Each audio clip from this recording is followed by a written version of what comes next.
In this particular video, we are going to discuss the basic of AI or machine learning or deep learning. Deep learning is the technology underlying all these chatbots and the latest revolution inside the AI world or the tech world. So we'll be having a quick look into the topic. Nothing in detail, just an introduction, just an overview. It's a huge topic by its own, but we will see it from 1,000 meters above, if you know what I mean. Now, without further introduction, let's get into it. So fundamentals of generative AI, that is our first chapter, and our topic of discussion is these keywords for this particular lesson. So this is the study guide, which we have seen before, the study guide for the certification. I'll be sharing a copy of this in case if this particular path changes. You can get it from the description of the training or of this particular video. This is the link otherwise for the study guide. These are some of the terms we are going to look at. So if you want, you can pause the video and have a look at or read through these items to get some idea about it. But if you look at this diagram also, it is kind of clear that the subset superset relationship. So AI is the superset of everything, artificial intelligence. The idea is very simple and straightforward. Building computers which can perform human level things like thinking, learning, problem solving, decision making, and all that kind of stuff. Now, one way to achieve artificial intelligence is machine learning. It is nothing but a group of algorithms which is outside the scope of this particular training. There is regression, there is polynomial regression, random forest, a lot of different algorithms are there. Now, one specific algorithm which we are interested in this particular training is called neural networks or artificial neural networks or ANN. The study of ANN is normally called deep learning. It is a subset of machine learning that uses artificial neural networks with many layers to extract complex patterns from data. It's all about patterns. So we'll discuss about neural networks a bit in this particular lesson so that you will get an idea how these things are organized. It's not really part of the certification, but it is good to understand how this is all coming from. What is the fundamental things or building block of this whole thing which is gonna conquer the entire world. It's always good to know. Now, the machine learning itself has further subset, which is deep learning. And inside deep learning, you have generative AI. So let's get to the blackboard and try to understand a little more relationship between these items right here. So what we are trying to achieve is AI or artificial intelligence. There are many ways to do it. One of the ways or the major mechanism we use these days is ML or machine learning. Machine learning has a lot of algorithms like regression, polynomial regression, random forest, then ANN, which is what we are interested in, artificial neural networks. There is a lot of ups and downs for all these different things. But if you ask me, for ML perspective, ANN is like a Swiss Army knife. It is slow, it is difficult to train, it is difficult to achieve the desired goal in certain scenarios at least, but you can do pretty much anything and everything with ANN, provided your architecture is correct, which has been proved recently with the latest advancement in AI. Root of the thing is very simple. We are trying to imitate human brain. The whole idea is coming from imitating human brain. That's all about it. Now, what is neural network and how it is related to something like Gemini or ChatGPT? Let's have a quick look. So neural networks is very simple stuff. It has something called nodes or neurons. Suppose this is an input layer. These are layers of neurons. And there are so many hidden layers. What is these layers? These layers are nothing but just numbers. There are numbers connecting between all these things. They are fully connected. It's called a dense network. If all of them are connected to all of them, it's called a dense neural network. In this case, it is not connected to all of them, but you can connect to all of them if you want. So this is almost like a dense neural network. I might have missed some of them, but it's all good. Otherwise, it is connected to all of them in the next layer. like this. So this is the input layer. This is where we give the input, and this is the output layer. This is where we get the output. Input and output. Now, what is the use of this? Let's try to understand what is what first. So this is a neuron, nothing but a number at the end of the day. And more importantly, this line right here is a weight. Weight is a number which connects between two neurons. So there is a weight right here. And there is another number between this called bias, which adds into the factor of weight. So weight and bias. So these are the two important things when it comes to a particular connection. Now, I'm not going to the details of how this all works, but weights and bias is what constitute a neural network, at least the most important factors. There are other factors like activation functions and things like that, but weights and bias will decide the ultimate fate of the neural network. Now, when you start, all these things are random values. The input layer right here and the output layer, everything is random. All these numbers are random. That is of no use. Now, how do we make it of any use? That is where the training comes. Training a neural network. Train a neural network. So how do we train a neural network? We give input because this contains random values. It gets a random output for a proper input. Now we will tell neural network, hey neural network, this is not the output I want, but the output I want is this. There is a way to tell that. There is an algorithm to tell that. That's where the loss function comes into the picture. Loss function and back propagation. So back propagation is the mechanism by which a neural network is trained to optimize the loss function, which is here. What is a loss function? Loss function is nothing but the difference between expected output and obtained output. In very simple terms, you're expecting something, you got something else. It's like you are buying something from a store. The quality of the item you bought. You're telling the shopkeeper, hey, this is not what I want. You're giving stuff back. Then the shopkeeper will understand. This is not what I want. My customers are not buying. He will tell his retailer. Retailer will tell the wholesaler. And finally, it will come all the way to the input. These are the hidden layers. That is exactly what backpropagation does. Backpropagating the error, the feedback. We are giving feedback. We got an output. That's not what we want. We want something else. We are taking the difference and optimizing so that next time we will get a better result. What is optimizing? We are changing these numbers. These are the numbers we are optimizing. We are changing these numbers. This weights and bias is getting changed such that we will get the expected output in the next iteration or the iteration after that.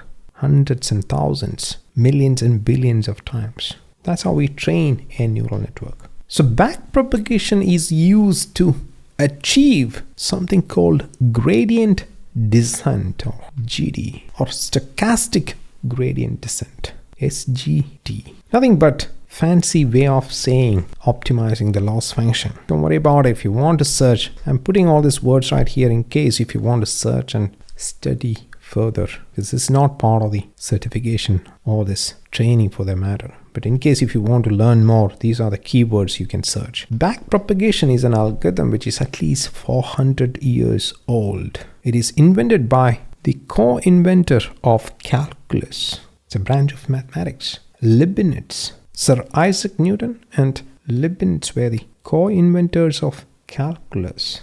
And Leibniz has invented a very interesting algorithm, simple and straightforward. We used to use this to hack our differential calculus back in the college days. But it's very simple, straightforward and super powerful differential calculus algorithm. Even if you're not into maths, you may understand it. It's called chain rule or Leibniz rule. I'll get into the details of it, but if you want to study, backpropagation is all about chain rule. But at the end of the day, what is it achieving? It is achieving something called gradient descent of the loss function. Or in simple terms, you're trying to optimize the loss function. You're trying to obtain the desired output while you have a random output or an undesired output. Reducing the difference. That's all it's all about. Now, what is the relation between this neural network and Gen AI, which is what we are trying to learn here? So neural networks has a lot of different architectures. There is CNN, convolutional neural network. Then there is RNN, different architectures using neural networks. LSTM, encoder, decoder. And finally, we have something called transformers. So transformer is the latest and greatest architecture of neural networks, which came in a paper from Google called Attention is All You Need. Attention is all you need. Probably one of the single most important paper in this particular field. Groundbreaking paper, although the authors never expected it will bring this kind of changes, but it did. Now, what is neural network architecture? What is an architecture in general? You have brick to build a house. You have cement. You have iron rod. Think about building a 3-bedroom house and think about building a 100-story skyscraper. The architecture is different. The purpose is different. The problems are different, but the building blocks are same. So this is your brick right here. A simple neural network is your brick. Probably the weights and bias is like the cement and the iron rod. You can put that in 100 different combinations and permutations. Lego bricks is a typical example. Different architectures.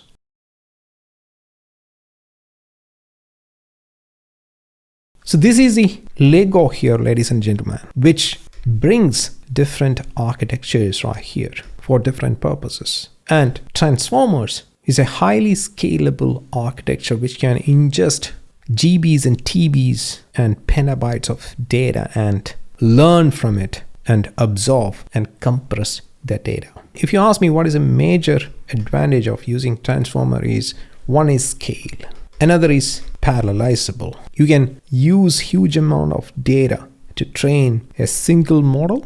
Another is you can use parallel compute to do that, the GPUs. That's where all this big data center comes into the picture. Hundreds and thousands of graphics cards are being used to train a single model because it is parallelizable, highly parallelizable. It's a very important property. If it is not possible to ingest this much data into it. But at the end of the day, a transformer or a model coming out of this neural network is nothing but weights and bias. Now, the term model. What is a model? So model can be anything, but when we discuss model, at least in this training, what we refer to is nothing but weights and bias equal to weights and bias plus architecture, but normally a model file is all about weights and bias. 99.99% of the model file, we'll see some model files, is nothing but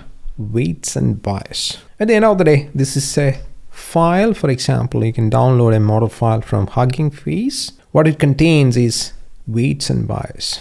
What is weights and bias? These numbers right here.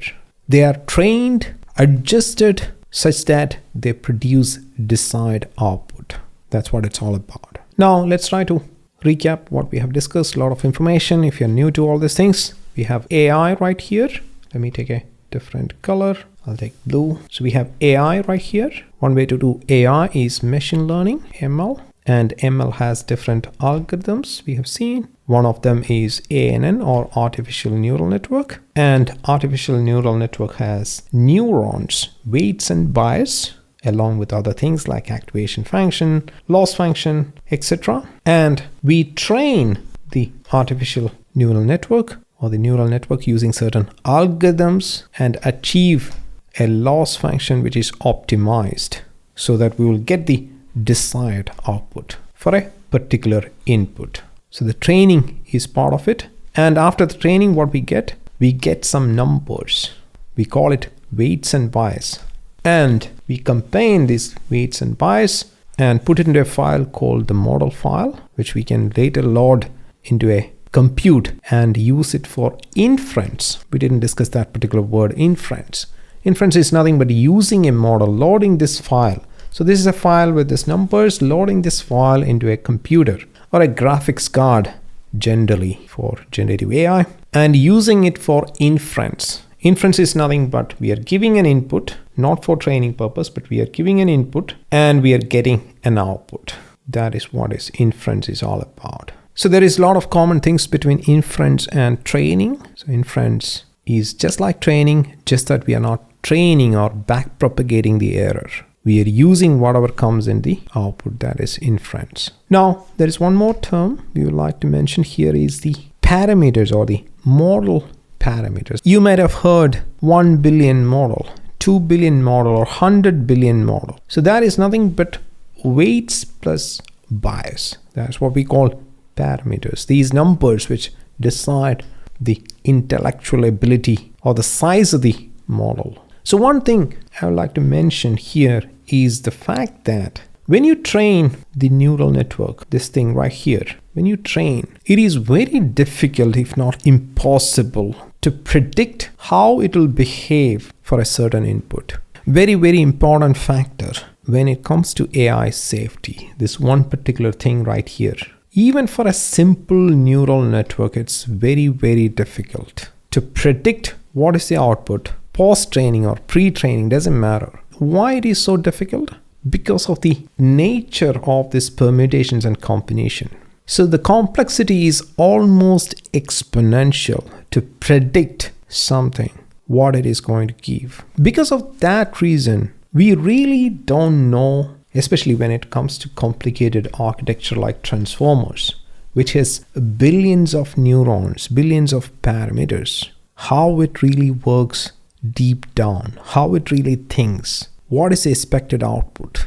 We have an approximate idea. We can get into a probabilistic distribution, but predicting exact behavior of a neural network can be very, very challenging, if not impossible. Practically, it can be impossible as well, but a lot of research is going on to understand how these things works deep down. We know how it works deep down. There are a lot of systems behaves the way it does, even today. Although we know almost how it works, not exactly, we don't know what output they will give. Typical example is a programming language compiler. You know exactly how it works. But given a program, even the developers of the compiler won't be able to tell exactly what is the machine code it will generate. Because I was working in the compiler team back in Microsoft, I know how difficult it is to predict the output from the back end of a C programming language compiler. Like that, this is more important to understand how it works, and the more important it is, the more difficult as well. So that is one thing worth mentioning when it comes to AI safety. We really don't know, or probably we will never know how exactly this will work, or with 100% certainty predict how transformer or a neural network like transformer will behave. Now, Gen AI is nothing but transformers. For example, Gemini, ChatGPT, Anthropic, all are transformer-based architecture and modification around it. For example, the thinking model uses reinforcement learning and things like that we'll discuss on the way. Now, with all this knowledge in place, let's get back to the topic. So we have seen AI building machines that can perform tasks that typically require human intelligence. We have seen that. Very straightforward. Machine learning is a subfield of AI. Again, generative AI is a little far off. So before that, the neural network comes, or deep learning. Deep learning and neural networks are one and the same thing, at least from this discussion perspective. Generative AI uses neural networks, which is deep learning. And foundational model. What are models? Models are nothing but weights and bias we get after the training of a neural network. So when you start, it is all random values. After training, we get the model. The foundational models are normally models trained on a huge amount of data. For example, the Wikipedia corpus. Wikipedia corpus is like at least some 100 TB of data. And if you take the data and train a model out of it, that'll definitely be considered as a foundational model. You need hundreds of GPUs, at least a couple of millions of dollars, if not billions, especially in the case of large language model. So large language model is nothing but a neural network, which is right here, which is in the architecture of transformer architecture. Different architectures are there for neural network. Transformer architecture is the most important when it comes to large language model. All the successful large language model foundational models are transformer based. So there were some other attempts, but they were not really successful as transformers. And transformers are the powerhouse of generative AI or large language model. So we'll be using Gemini for the whole training because I want you to get used to Gemini as part of this training anyway. So I'm using Gemini 2.5 Flash, which is the latest at the moment. It is free for use. You can use Pro as well in case you want deep analysis of something, but this is very limited. You can use at least 3-4 times a day. Normally I use this for this training. I'll be using the Flash, which is pretty fast and good for our purpose. What I have done is I have just put these topics just like that, and look at the output. It has given a lot of information. Pretty much everything we have discussed. Multimodal foundational models, which is very common these days. Normally the generative AI takes only text data, but these multimodal ones takes image as well, audio, image, and other things. Very much like a human. Diffusion models, we have not seen much diffusion model or discussed so far. Diffusion models are not transformer based models. They are slightly different architecture. They are used for image generation mainly. There are text generation diffusion models as well, but they are not like in the mainframe. The text generation diffusion models are not as good as transformers, at least this point in time. So we'll talk about prompt engineering. Prompt engineering is nothing but how to use the generative AI. Probably one of the important topics from this particular training's perspective. Prompt tuning, I'm going to discuss that, but at the end of the day, it has given a lot of information, probably slightly outside the context of this particular chapter right here. But we will be keep doing this so that we'll get to know what Gemini is talking about, our certification topics. So these are the topics we are discussing. But otherwise, we have seen most of this concept in detail. Some of the details are not part of the certification, but it's good to know when you deal with AI in general. When someone talks about parameters or weights and bias, you will know what it is. You will have an understanding of what it is. So that's a good thing. So we have seen an overview of the underlying technology behind generative AI and AI in general, the deep learning. We have not gone into the details of it, but you can search in Google for more details if you're interested. But this is what we need to continue for this particular training. Thank you for watching, and I'll see you in the next lesson.